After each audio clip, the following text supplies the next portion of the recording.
لله. ونعم بالله، بس احنا ما عندناش عزا وما خدناش عزا لحد ما الحكومة تجيب لنا حق اسلام. ايه اللي حصل مع اسلام جوزك؟ ولا اي حاجة، احنا كنا قبل الفرح باسبوع.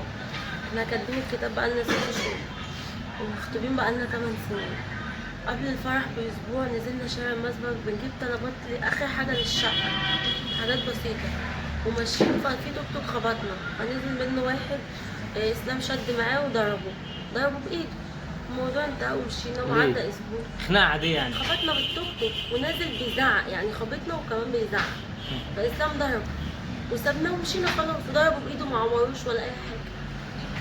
وبعد كده عدى يوم واتنين واسبوع واتجوزنا يوم الخميس 30/4.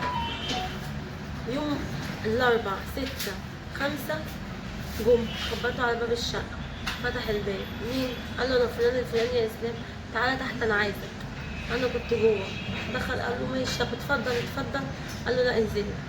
فدخل قال لي هات لي هدوم لبسيني عشان انزل، عشان خاطر جايين يرادوني وكده. قلت له ماشي. يعني جلسه عاديه؟ جايين عشان يرادوه، هما اللي كانوا غلطانين اساسا، بس اسلام لما ضربه قال لي جايين نستريح وانا هراضي الواد وخلاص. ونزل لبس ونزل، ببص عليه من البلكونه مسافه ما طلع من باب البيت، لقيتهم رافعين عليه السكاكين وماسكين فرد في ايديهم، واسلام ما فيش في ايده حاجه، كان بيصد بايده، بيصد الضرب بايده. وانا باصه من فوق، رحت نزلت جريت على السلم.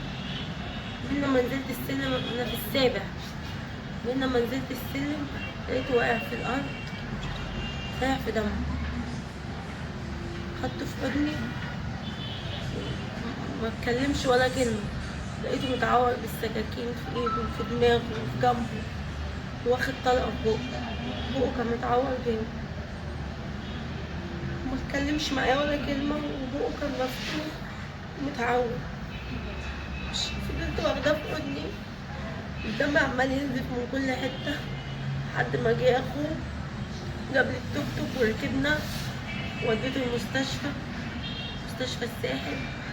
خدوه مني حطوه على الجهاز، قال لي هيبقى كويس. مكملتش نص ساعة قالوا لي اسلام خلاص.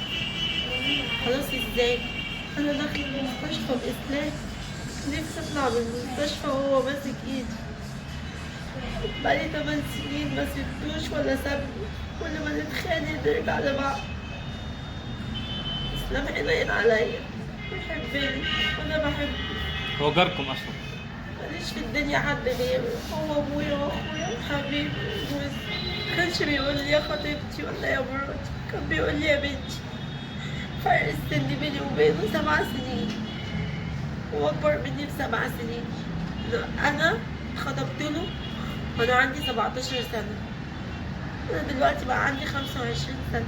كبرت معاه طول السنين دي كل يوم مع بعض، مبعدتش عنه خالص ولا هو كان بيبعد عني. ليه بعد ما اتجوزه ب5 ايام يبعد عني؟ ليه؟ عشان عمل ايه؟ هو ما عملش حاجه خالص. ليه؟ عشان واحد ضرب واحد بايده يموته يخطط ويجي ويجيب سكاكين ويجيب مسدس ويخبط عليه في شقته ويندهر.